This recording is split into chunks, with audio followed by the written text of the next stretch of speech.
Good morning. Good morning, everyone. Um, welcome. I'd like to welcome all of you who are joining us here physically and those who are joining us online for this workshop on the conservation. So we planned this to in collaboration with the Leadership for Conservation in Africa to conscientize students, especially the non-conservative conservation students, about the importance of conservation in our society.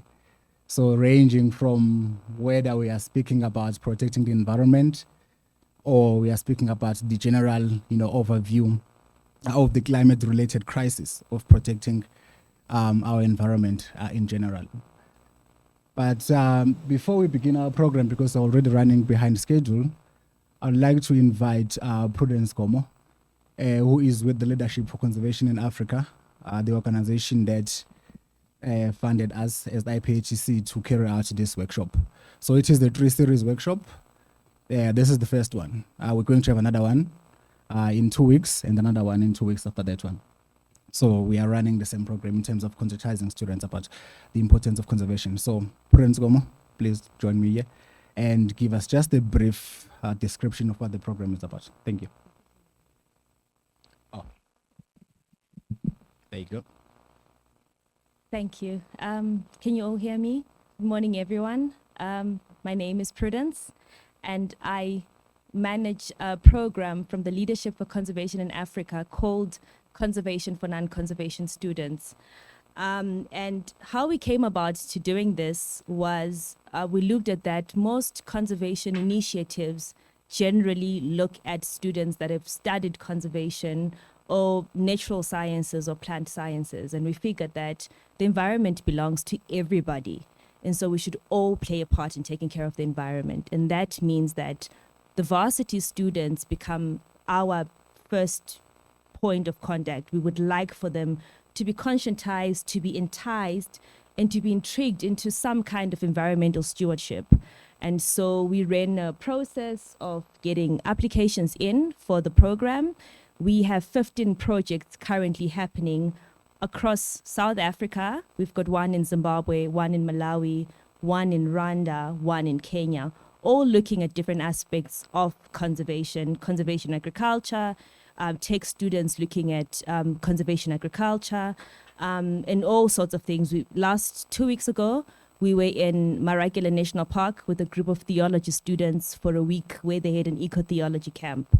And so in our collaboration with Dr. Baba and Dr. Duma, we hope that we involve social science students into environmental stewardship, that hopefully we continue this collaboration for the next 2 years and see how it works out. We use it as a control kind of to ascertain what have been the outputs, have the students been interested, what other things are they interested in. And so with that said, we're also hoping to build a sustained relationship with IPATC and the University of Johannesburg.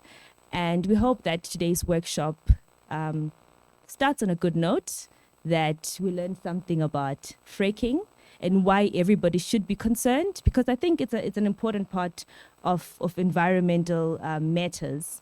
And I look forward to learning, to listening, and to engaging with all of you. Thank you. Yes, thank you so much, Ms. Nkomo. So I think we'll get going. But before we do that, I want to stress to the presenters or the speakers today that we are now very limited on time. So unfortunately, I'll have to give you each 10 minutes to speak. I'm trying to reserve a very huge amount of time to engagements with the participants here today. Is that fine, Dr. Klawa? Fantastic. So yes, you're going to be the first one. So it's Dr. Brilliant Klaba, who is the lecturer at the National University of Lesotho. So he will give us the first presentation today. So by the way, my name is Phumelele Duma, and I am the program director. So please, Dr. Klaba.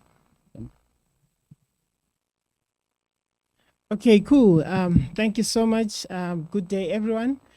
I just want to start by greeting the panelists without mentioning them one by one, and I just want to give a shout out to my colleagues at the National University of Lesotho and my mom. They're all listening to me right now, so which makes me feel very important. So this morning, I just want to talk to you about shale gas mining, or what is also known as hydraulic fracturing. So my title is what is fracking and why should everyone be concerned? So we're going to be talking about the fracking plans in South Africa. And as Dr. Duma has said, our main collaborator is the Leadership for Conservation in Africa. And we're dealing with various academics from various universities who are some of our collaborators in this workshop. So this series of workshops is all about sort of having a buy-in from people who are otherwise not interested in climate-linked topics. So normally when we talk about things such as fracking, what do you call this, just transition and conservation, it's often seen as topics that are reserved for white elites, for example. And so our aim here is to conscientize everybody about the importance of climate-linked related topics. And we would, of course, expect you guys as students to record yourselves explaining what you would have learned from these workshops. So I also want to give a shout out to my former boss from Stellenbosch University, Cheryl Walker, and her friend, Professor Tim Walker, who is based at UCT. So my presentation is based from the book that they co-edited. So it just got published recently this year. So yeah, so what is shale gas mining? So shale gas mining is this process, is this sophisticated process of mixing sand with chemicals and pumping it deep underneath to break the rocks that contain shale. And then harvest it in the process. Or sometimes it's also used for extraction of oil and all that. And very importantly, many of these chemicals that are involved in the fracking processes have been linked to the emergence of various cancers, contamination of water, and of course, those who are proponents of fracking argue that fracking has brought a lot of economic benefits and all that. So I have to rush here, Duma. I had prepared for 20 minutes, but yeah. So this is a diagrammatic presentation of what fracking looks like. The primary concern here for opponents is that it creates much opportunities for contaminating water sources deep underneath and surface water and all that. So why fracking? What are the arguments by proponents? So fracking has been largely used in America. Oh my God, I'm very bad with using microphones. I'm really sorry. Okay, cool. So it has been largely used in America, and it has been linked to massive job creation, energy security, economic development, but of course with serious environmental consequences, as we're going to discuss now. So in the early 2000s in America, there was a huge shale gas boom, which was linked to low gas prices for consumers, lease and royalty incomes for owners of mineral rights, job creation in the shale and related industry, domestic energy supplies to meet short-term energy needs, reduced air pollution when power generation switched from coal to gas. So the thing with shale gas is this.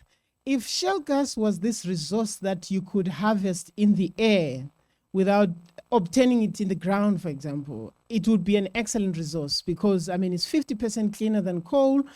But the fundamental problem here is the fugitive emissions of methane in the fracking process.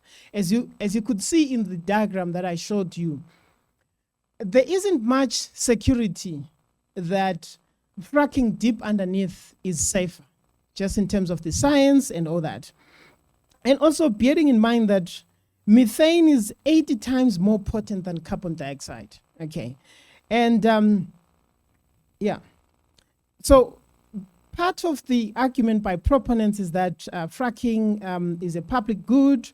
It stimulates development. It helps to diversify and decarbonize the energy mix because it's 50% cleaner than coal, on condition that you guard against the fugitive emissions of methane, which is a lie, which is largely impossible. And also it improves energy security and independence and all that. So let's talk about the dangers, my favorite part. Yeah, just I'm generally not a fan of the mining industry. So opponents generally talk about the unacceptable risk of fracking, and they often give examples from America, from the fracking sites, where you've had animals and people dying and young kids getting all sorts of cancers and all that. The one example that really got me frightened was an example of a goat that gave birth to a baby in 3 pieces.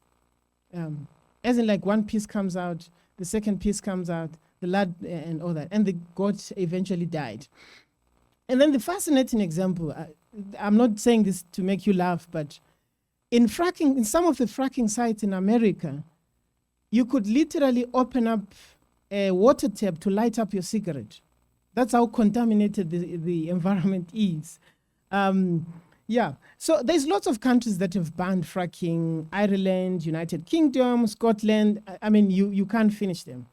And yet, the South African government is going ahead with their fracking plans since 2008. They've been fighting so hard to have fracking started. So how much time do I have? 5 minutes only. Okay, cool. So these are some of the impacts of fracking in America. As you can see, that's how much contaminated the environment is, that site. So you talk about the notorious methane leakages, tensions with local communities, and the general secrecy of the fracking industry. So in America, for example, there's a very funny clause in the law that allows fracking companies to keep the ingredients of fracking, or rather the chemicals that are used in fracking, a secret, okay? And primarily because these chemicals are heavily dangerous and all that. And in South Africa, concerns have been around water scarcity and things related to water. Where are you going to get this water? How much water is needed? And the potential threat to the biodiversity, okay? And fracking has also been linked to things such as earthquakes, air pollution, water pollution, and all that. And shale gas, remember when shale gas was introduced in South Africa in 2008, it was seen as this transition fuel. Okay, so in 2008, when the South African government started experiencing load shedding, they started thinking about diversifying their energy mix to include renewables. But because renewables are dependent on things such as the sun, the wind, and all that, you've got to have something to give it a kick when there's no sun, when there's no wind, and all that. But now, globally, since 2022, there's been a major shift just in terms of not seeing shale gas as a transition fuel. So big major global institutions such as the International Energy Agency, the UN, have been arguing that we need to divest from any forms of fossil fuels, oil, gas, and all that. How come you're not taking pictures? You are supposed to. Okay, cool. Yeah. Okay, yeah, it feels so good. How much time do I have? Eh? Ah, my God. Okay, cool. So yeah, the South African government seems to be going ahead with the fracking, their fracking plans and all that. But they've been losing numerous court cases since 2015 because of the massive environmentalism put up by environmentalists and all that. So until 2019, shale gas regulations were completely invalidated by a Supreme Court of Appeal. And quite recently, I think in 2021, the government initiated another set of shale gas rules, regulations rather. Okay, cool. Part of the main reason why fracking is resisted is that it is planned to happen at a particular place in the Karoo, which is ecologically sensitive, which is characterized by water scarcity and numerous biodiversity forms which cannot otherwise be found elsewhere in the world. So there is a huge concern that if fracking happens in the Karoo, it threatens to contaminate the biodiversity and all that. And yeah, how much time do I have? Okay, cool, thanks. Okay, cool. Okay, cool. So when I was doing my research in the Karoo, these are some of the claims that I heard from people. So people were basically arguing that they don't understand what fracking is. They are divided between those who are supporting it, because the mining and the state, when they go to people, they always promise jobs. Imagine you've got this group of people who are promising people jobs, and you've got nothing because you're afraid of environmental contamination and all that. So there's a big, okay, let's look at fracking and conservation. So as you can see, fracking is a threat to conservation efforts in the Karoo. And so the Karoo contains about 6,000 plant species, 40% of those which cannot be found elsewhere in the world. So there's a huge concern that if fracking happens, then much of these species will disappear. Okay, cool. I think I have to end here. Thank you so much. I hope you did get some pictures. Because I like bragging about the things I do. Hey, thank you, Dr. Klapper. I think you can take your laptop now. I think you can take your laptop now. Oh, cheers. Yes. Thank you so much for sticking to the allocated time. I would like now to invite Jonathan Dill. I hope they can hear me online. Who is the founder as the Treasure Karoo Action Group. Jonathan, can you hear me? Yes, I can. Good morning to you guys. Okay, so I appreciate time is short and I'll get into it. Good morning, fellow delegates. I appreciate the opportunity to participate in this event. And my brief address is titled Shale Gas, the Real Cost. I intend to address 4 points in this mature debate. Reality, fact, unfact, and legal. Let's deal with reality first. It is a reality that any country needs energy, and the cheaper the better. The juncture of completed regulations and the advent of hydraulic fracturing exploration and potential production has been long coming in South Africa. And I acknowledge that the process is moving forward in South Africa. I personally spent about 12 years of my life fighting it and was very successful in actually getting Royal Dutch Shell and a couple of other international companies to withdraw from their early efforts, which would have been an absolute disaster. My desire today is that these recorded concerns are noted by interested and affected persons, and especially those persons who have, by their presence in this program, demonstrated their commitment to understanding and participating in the discussion of this technology. Although there are still inconclusive estimates of shale gas reserves in South Africa, the best estimate of South African scientists is 13 trillion cubic feet. That is down from an original estimate of 492 trillion cubic feet in 2010. I'll come back to that just now. To give you an idea, 13 TCF, trillion cubic feet, is still a lot of gas. Mossel Bay, Petro SA ran at Mossel Bay for about 20 years on round about 1.5 trillion cubic feet. So I'm not suggesting that a reserve of 13 is something to sneeze at, but we need to also understand that all of the oil and gas projections across the world are put out by two organizations, both from the United States, the Energy Information Administration and the United States Geological Survey. And both of these organizations have been caught multiple times in international circles, well overstating gas, just as they did in South Africa in 2010. In 2012, they told the United States that the Monterey shale gas would give something like 44 billion barrels of shale oil. Not even 6 months later, that reserve estimate was slashed by 92%. There is just no explanation to that other than manipulation of the economy. We have seen both Royal Dutch Shell and our own company, Sasol, dance around Karoo shale gas, and both Shell with a loss of $2.1 billion in the United States, and Sasol that lost 9.9 billion rand around 2016 in Canadian shale.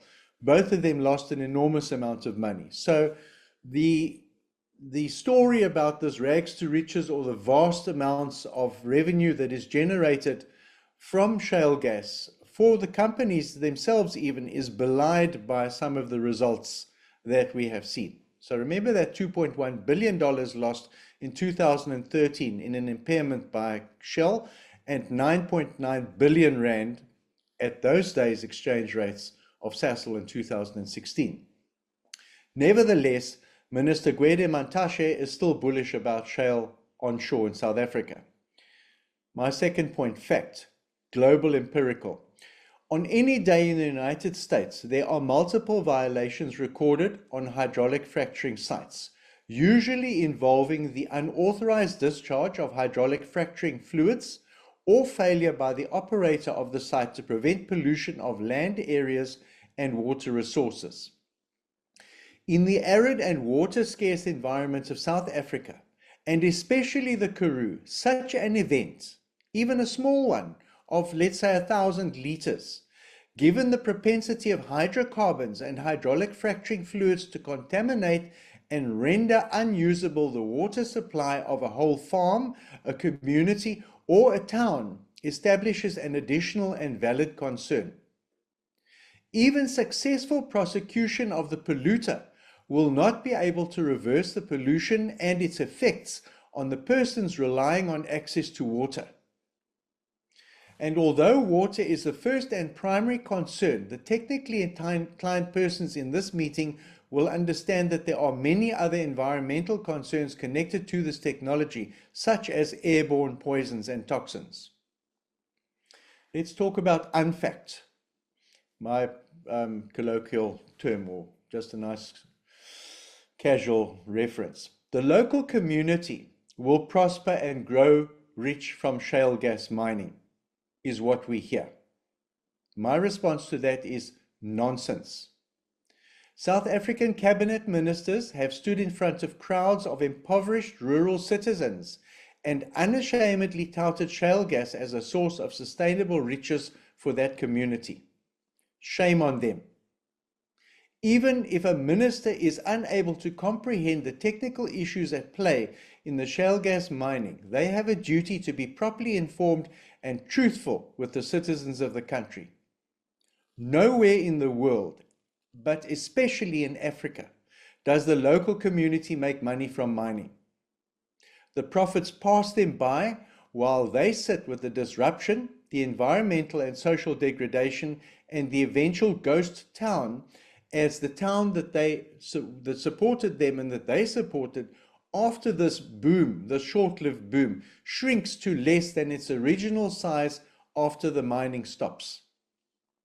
It is a fact that jobs related to fracking are technical and performed by trained persons imported from other areas or from overseas by the operators of the wells.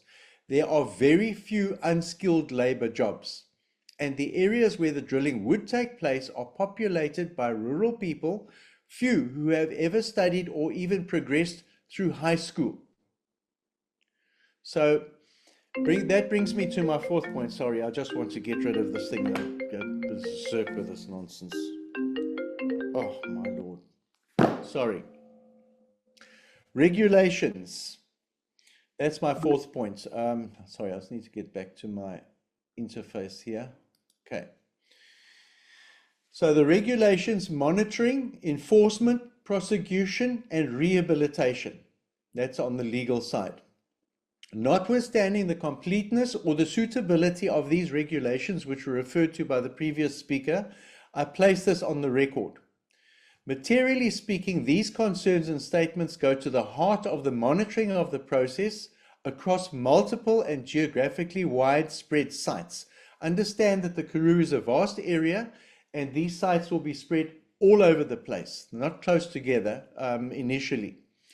And enforcement of the regulations by the appointed authority. The well-documented challenge of South African authorities to effectively and consistently monitor general and even well-established mining operations is a huge concern. Let me paraphrase that. The Department of Minerals in this country have not yet got to grips with the mining operations. We just have to look at our coal mines, our gold mines, and other mining operations that are ravaging the environment that local communities must live in.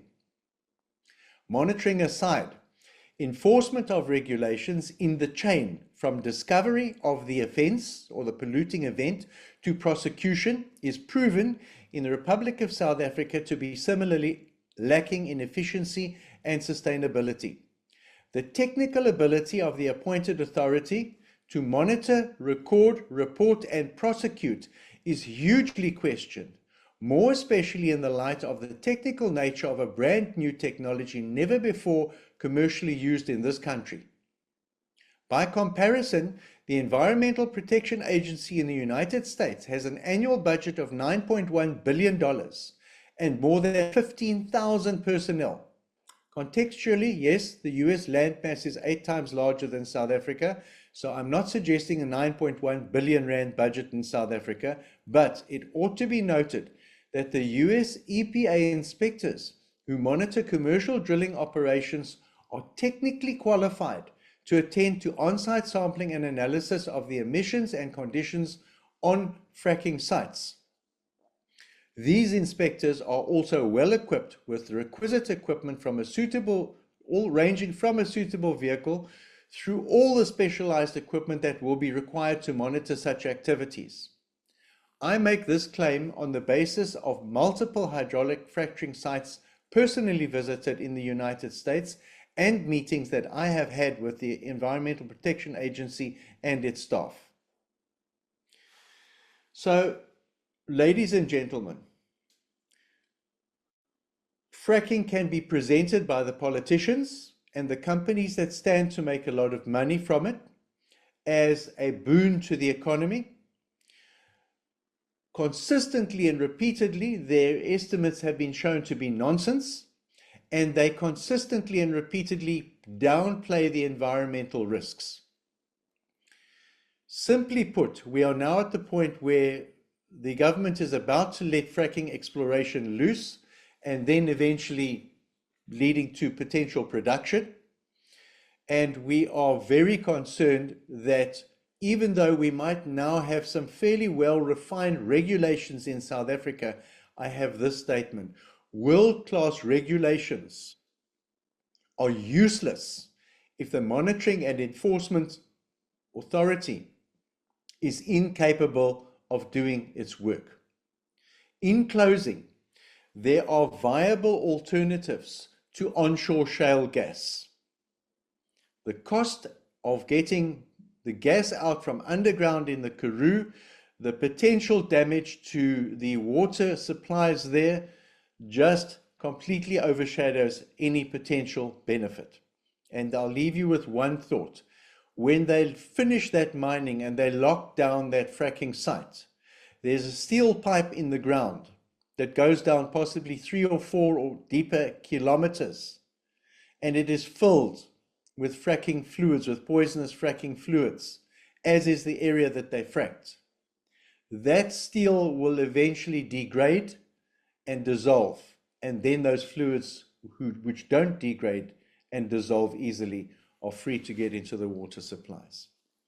Thank you guys for your interest. It is heartening indeed to see that there is a nucleus of people that are thinking about this more than just swallowing what the government has told them. I wish you well with your program and look forward to interaction in the future. Fantastic. Thank you so much, Jonathan. Maybe before we move on to Chrisane, I'd like to remind everyone that the poster we sent, or the program, it has 2 links on the first page. The first one is titled Pre-Evaluation Assessment. That one was supposed to be done before we began talking, and you can still complete it though now. And then there's a second one that is named Evaluation Form. That one you will complete afterwards. First one, Pre-Evaluation Assessment. You can do it now. It's fine if you've already done it. And then there's the one that is titled Evaluation Form, which you will do once we are done with our program. Allow me to invite Chrisane van Vuren, who is a rights activist and at the Support Center for Land Change. Chrisane, please proceed. You have 10 minutes. Can you hear me? Good morning, everyone. Yeah, I think I'll give you a little bit of history and then tell you about our main concerns regarding the issue of fracking. Just shortly, we became involved in this resistance against fracking in the Karoo around about 2012, when one of our partners, Groundwork, made us aware of this issue. So obviously from the onset, we were very concerned about water. The previous speakers have mentioned all the concerns relating to water, and those were exactly our concerns.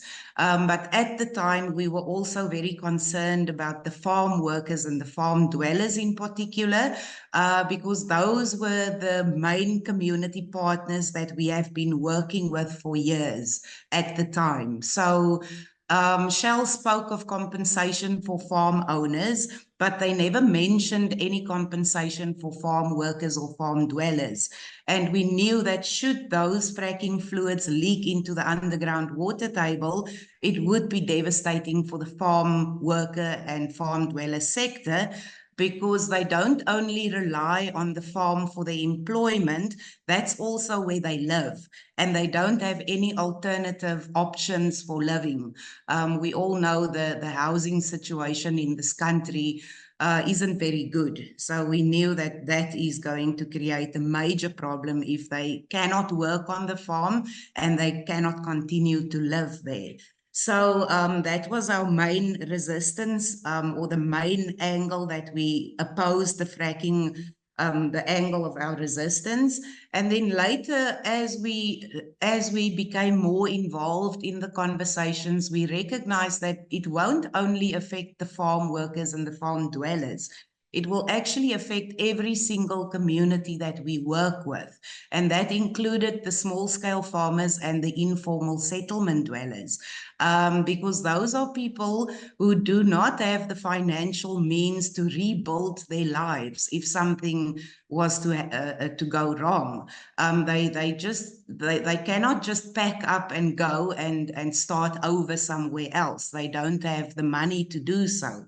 And the issue of fracking and the underground water table and contaminating the water, of course, it would have a direct impact on those poor communities. We were obviously very concerned about people, about their lives, the livelihoods, because many of them were dependent on small-scale production just to sustain themselves. And we knew that's all going to go out the back door if something was to happen with our water resources, which we don't have much of.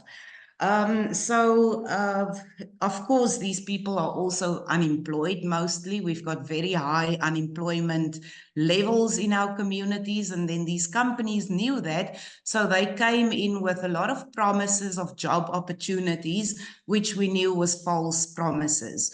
It would be very unsafe jobs, it would not be sustainable, and we run the risk of having our agricultural and our tourist sector totally destroyed in exchange for these temporary and very unsafe jobs. So also I have to mention that we never went out to people and tell them that you have to resist fracking. We actually just made them aware of all these issues about the water and the environment and the jobs that wouldn't be sustainable and what they stand to lose. And then we allowed people to just have the opportunity to make informed decisions around whether they would allow this to happen in this area or not. And of course, many people realized that it would be a very bad idea. And that's how the anti-fracking movement in this Karoo area then started. But irrespective of our concerns around the lives and the livelihoods and people's health, government and the fracking companies were just relentless in the push for shale gas exploration in the area. And as soon as we thought that we have won a battle, the next challenge would come, because then it would be a different company or a different area, a new application. And so we thought that the only way to keep this out would be to call for a total ban on fracking. And that's when we launched our anti-fracking or our ban fracking campaign in 2018. We collaborated with a lot of strategic partners like Groundwork, 350.org, and a lot of environmental organizations across the country and even internationally to push this ban fracking campaign. But sadly, given the political context, we quickly saw that this was a bit overambitious, because they just continued to push for this shale gas development madness that they wanted to continue with in this area. So where we are at the moment, we are still very concerned about water. We all saw what the drought has done to this area. We saw the impact it had on our communities. I don't want to go on about COVID, but that brought additional stress to communities. So people are not resilient against any of these impacts that fracking will, the consequences that fracking will have in this area. So, of course, we still want this ban on fracking. We don't want fracking in this area, mainly because of the impact that it would have on our poor communities. We are also concerned, yes, they're saying that it's possible for them to do the process without having those fracking fluids leaking into the underground water table. But like Mr. Jonathan Deal has explained now, that's highly unlikely. Chances are that it will, but even if it doesn't, the impact that shale gas or fossil fuels have on climate change, that's also a big problem, because with climate, we cannot deny that it is a major crisis at the moment. And unfortunately, again, it's the poor communities who bear the brunt of climate change. We've seen in the informal settlements how people really struggle to survive without water. We've seen what it's done to the small-scale farmers who didn't have the capital to sustain their farming businesses throughout the drought. And we know that there's very little support from government side when it comes to these disasters. And we also know that the support doesn't necessarily go to where it's meant to be going, because there's a lot of things that's not really lacquer in the way government operates at the moment.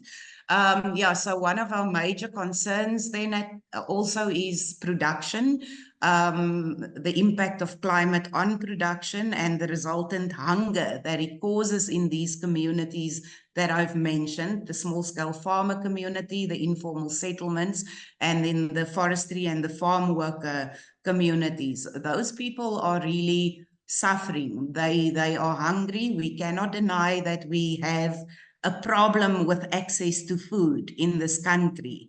And now with climate change and production being so difficult, we really need to stop this fossil fuel production and consumption, because it only worsens everything. So yeah, at the moment, what we are trying to do is to really promote agroecology as a sustainable alternative to these dirty developments and really assisting these communities to strengthen their livelihood projects. But even that is difficult because the seasons are off and the water isn't there. And we strongly feel that to still allow these companies to come into the Karoo and do this very unsafe process and risk the little that people have got left, risk that. It's really not worth it. And yeah, that is our primary the premise from which we are resisting fracking and will continue to do so, whatever it may cost. Thank you. Thank you so much, Christine. I would like to invite Dr. Surin to wrap up the panel for us. You also have 10 minutes. So I just also want to confirm and thank Jonathan Deal for all the issues that he highlighted. And basically my research over the years into fracking confirmed that. I focused specifically on water resources, but I'm briefly going to highlight a few issues for you in terms of fracking and how we can monitor it and what are the issues in South Africa. So fracking is a complex process and it has cumulative and regional scale impacts. You will remember that Jonathan said that this is not just one site. Usually they extract these resources over quite a vast expanse. And this means that any water resource impacts or biodiversity impacts and air quality impacts will be on a regional scale, covering large expanses of land. Then there are the potential negative and socioeconomic risks associated with this activity. So in terms of socioeconomic impacts, we can have disruption of social cohesion, competition over water between oil and gas companies, securing access to water, which is an issue, potential health risks spanning from contamination of water resources, and then higher population densities in ecologically sensitive and water scarce areas in South Africa. When we look at the environmental impacts, we can have habitat fragmentation, increased seismicity, which can again be linked to water quality impacts, especially in terms of groundwater, and then other water resource impacts, considering water quality contamination in terms of surface water resources, abstraction of groundwater, which will mean that there might be competition between groundwater users in the area and fracking.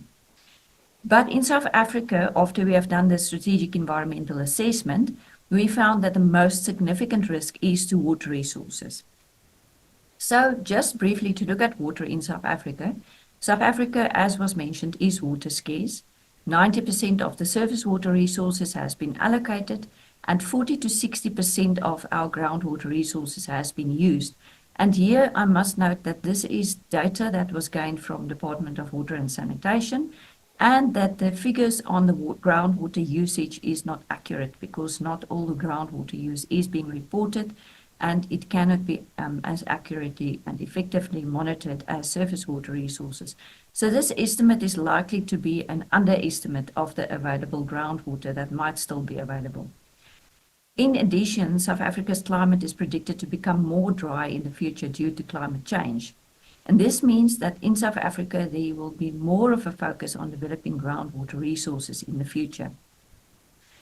So the question is, how do we protect these water resources during fracking? So firstly, we have to measure the volumes and know how much water is used and what is available. And this is linked to registration and licensing at the Department of Water and Sanitation, which is often not that accurate. Then we have to measure the water use impact. So this means we have to monitor the effects of development activities on surface water and groundwater resources, both in terms of quality and quantity. And lastly, another tool that we can use is regulations. This is where we prescribe rules for the development of activities that will protect water resources and mitigate the impacts of those development activities. So briefly, just to show you guys, we have done work on vulnerability mapping to determine for South Africa on a regional scale for surface water, groundwater, seismicity, vegetation, and socioeconomic impacts. We have done this work to determine which areas will be vulnerable, and this is meant to guide and aid government agencies, non-government organizations, and any people applying for a water use license or any other type of license in regards to fracking, into what issues need to be considered. And you will see the link for this website is at the bottom of this slide, where you can access it and get more information.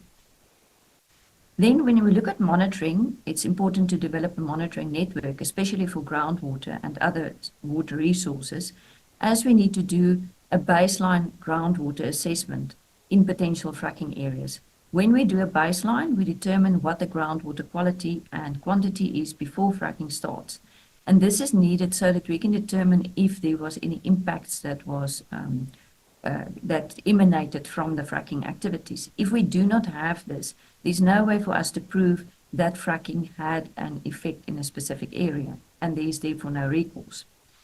Currently, no network has been developed yet. The University of the Free State was busy developing a network, and we designed a network for the Petroleum Agency of South Africa, but this project has been discontinued, and there are talks that they want to start up a project again, but the University of the Free State will not be part of this project.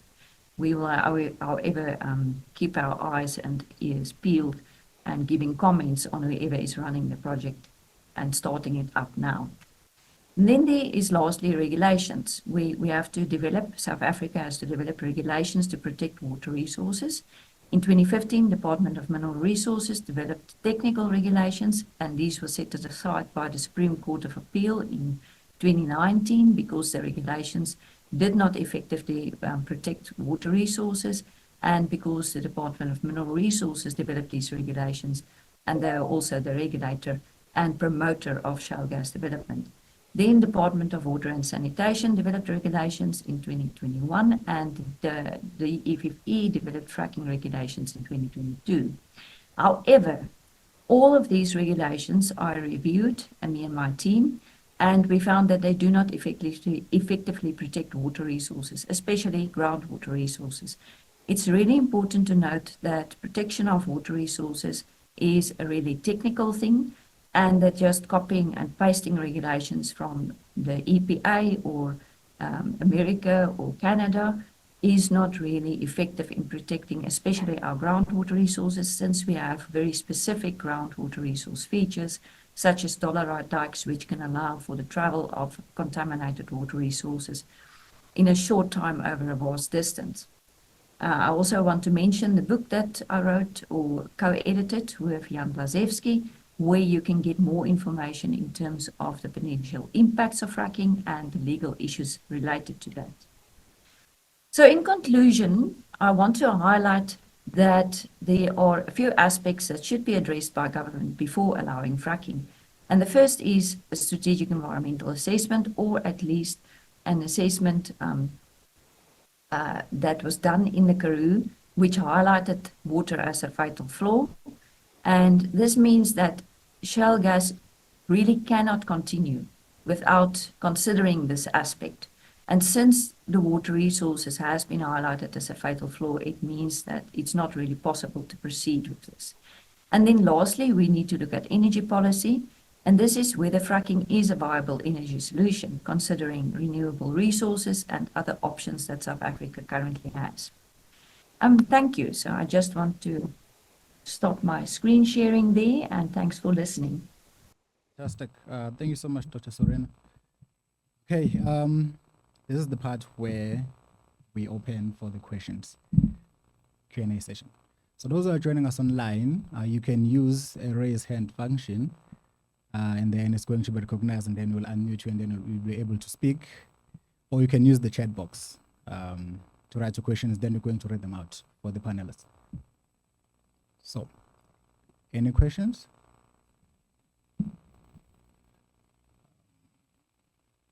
That's there. 1, 2, 3, in that order. The name, affiliation, and then the question. Thank you so much. My name is Abir Abazid. Abir Abazid, a new postdoc fellow in IPATC. And thank you for all presenters. The question came into my mind because I was working on networking of civil society as trying to how to conserve or how to react to the Nile River and the water issue in the Nile Basin. But from presentation today, it is the same question for all presenters regarding power dynamics inside local lobby or local people, how they see the dynamics, because Dr. Brilliant showing us the commercial farmers, so how the commercial farmers reacting to what is happening in this area.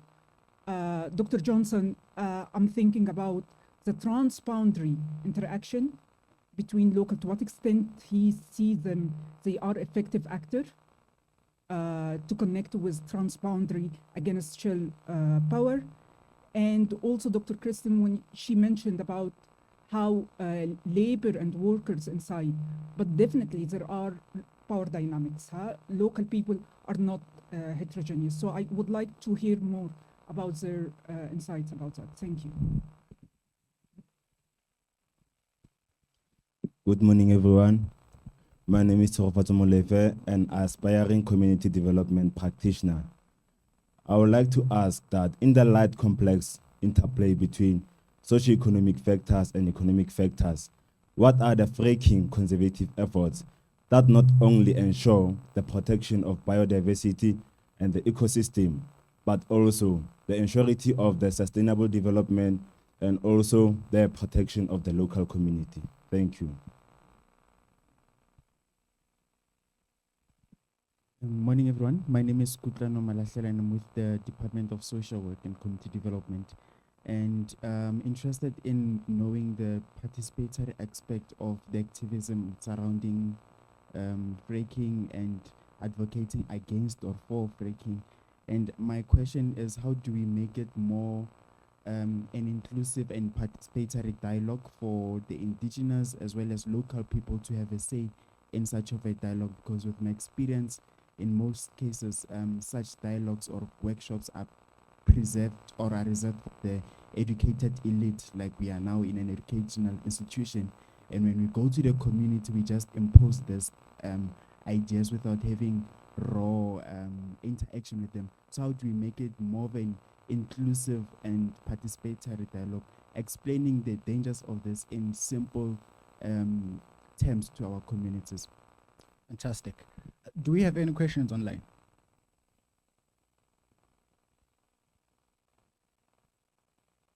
Okay, fantastic. All right, Dr. Club, you'll go first. You want to come back here? No, you have to come here. They can't hear you online. So it's either you take the revolving mic or you come here. Thank you so much. I won't be answering any question because I think the best people to answer these questions are Jonathan and Christine van Vuren. Prof can come in just to wrap up. But yeah, these are very brilliant questions. I've got the answers, but I'll give the... He's running. Okay, just joking. Please, Jonathan, please go ahead. Okay, yeah, I just want to respond to the question about the power dynamics. And that really was a big thing because from the onset when this whole fracking, when the application started, what was very evident was that normal community members, the poor people, like your farm worker, your informal settlement dweller, your small-scale farmer, they were not recognized as role players in this whole fracking situation.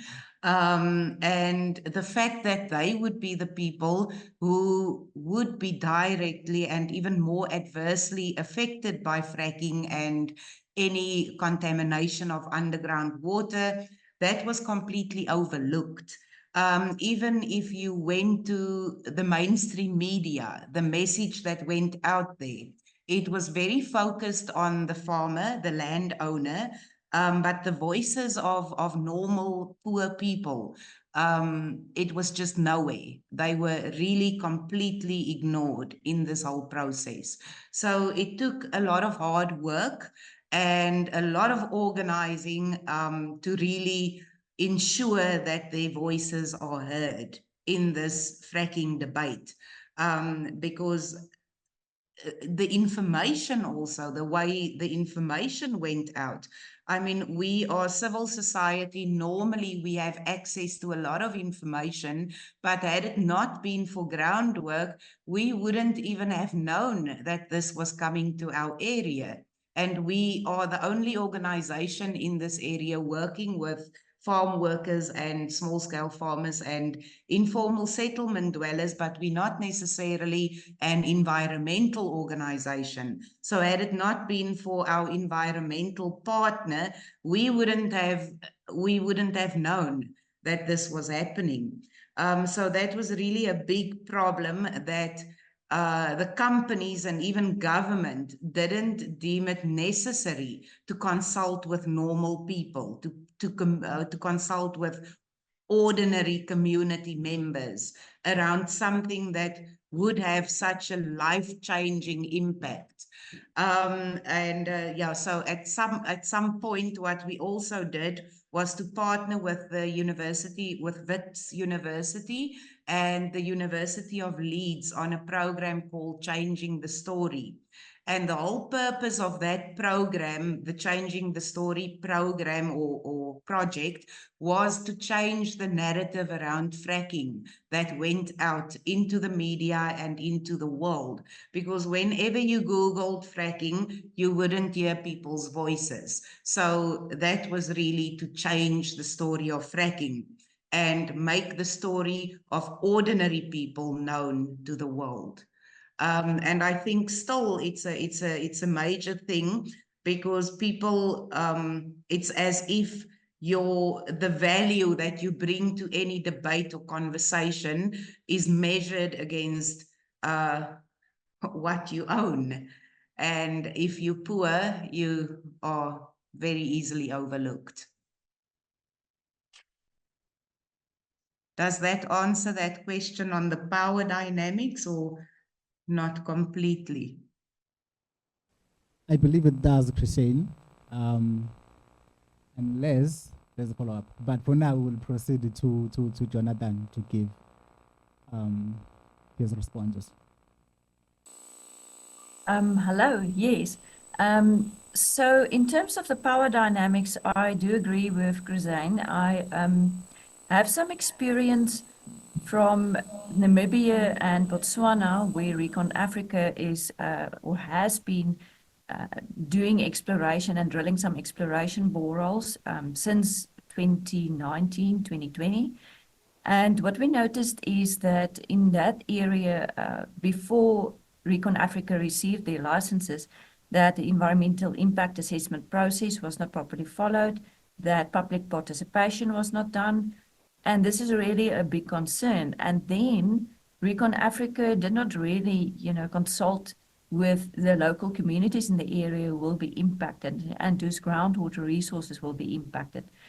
So the power dynamics, I'm not a social scientist. I don't know that much about it, but I can say that the big oil and gas companies has a lot of work to do in that area, together with government, to include local communities and to properly inform them about the possible impacts. Because they are only being told about the positive impacts in terms of job creation, which really isn't something that's going to happen for local communities where people aren't trained.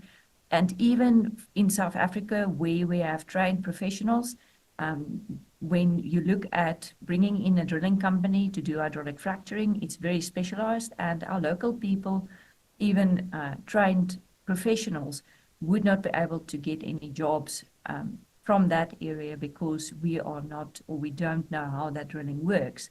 So I think it's really, really an issue to consider.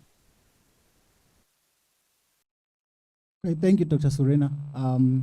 Well, that does bring us to the end of our program for today, but Dr. Klaba is going to give us the closing remarks.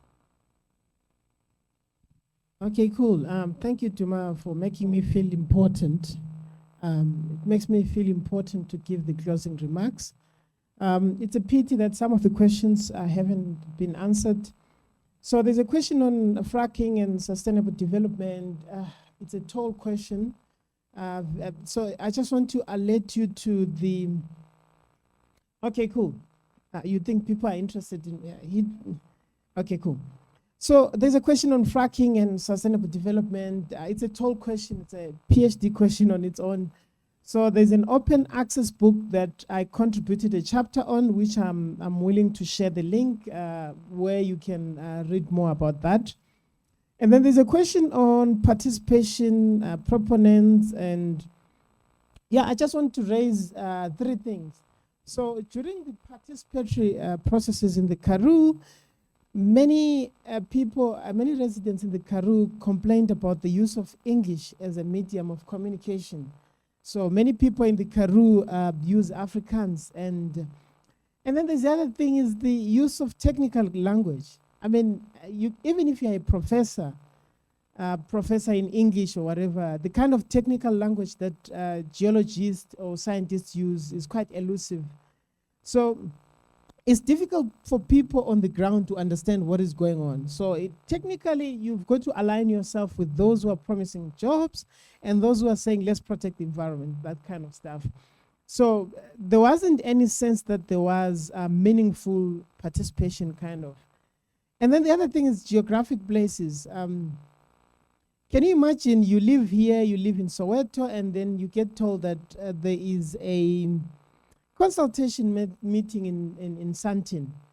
I mean, you can barely afford to get an Uber to get there or buy your girlfriend something, and you're told that you have to go to Sandton. So in the Karoo, basically, much of the consultation meetings were done in a kind of elusive way. That's what we were told. But yeah, what are the things that I need to do in the closing remarks? Oh, to thank you. Okay, firstly, I just want to thank myself and my team for organizing this. I believe this was important. I also want to thank our main collaborator who gave us funding. We really thank you so much. Unfortunately, we don't have gifts for you. We normally provide gifts for our guests and all that. And I just want to thank the panelists. I was really excited when they agreed to participate in this. So thank you so much. And also, I just want to thank the organizers of myself. I've thanked myself. Who else? The Leadership for Conservation in Africa, who are our main partners. And I just want to thank our other partners, the University of Forte, Stellenbosch University, National University of Lesotho, National University of the Free State, University of Botswana, who are working with us. Yeah. Okay, cool. So the one thing that we would ask you guys to do is after this to record yourself to explain what you have learned from this workshop, because the whole idea is to conscientize you about fracking, okay? So just record yourselves, maybe 3 minutes or 10 minutes or whatever, to explain what you would have learned, how this workshop was mind-blowing and it made you think seriously about fracking. Okay, cool. Thank you so much. I already mentioned it at the beginning. So 2 forms on the program or in the poster that you're supposed to fill in as the outcome of this. So the one was the pre, and then the other one was the after the whole dialogue. So please fill those in, and they would really need it. We really appreciate your cooperation in that. Anything else? Yeah, I'm really sorry. I think this is a bit out of order, but I just think it's important before we leave to give some advice to other activists wanting to organize against these harmful activities happening in their areas. And it relates to what Dr. Kaba just mentioned about the technicalities. We cannot explain the technicalities because we don't even understand it ourselves. We don't understand that properly. But what we do understand is what it's like to live without water. It's also what it's like not to have access to proper health services. We all know that our hospitals and our clinics, it's in trouble. So we should use those knowledge and argue from what we understand. We understand how devastating it will be to have extra illnesses while our system, our health system, cannot even deal with the illnesses that we have at present. So don't go to a point where you have to engage in conversations about things that you don't understand. Communicate with people on the level about things that they can relate to and things that matter to them and things that they live with every day, and that's how you build your campaign. Because to try and do anything else while you don't even understand that properly will be to lose the fight. So that's just a word of advice for your activism. Thank you so much for that. Well, now that is finally bring us to the end. So on your way out, you'll just receive a lunch pack and then on your way out as you're going. All right. Have a wonderful day, everyone. Thank you so much again for joining us.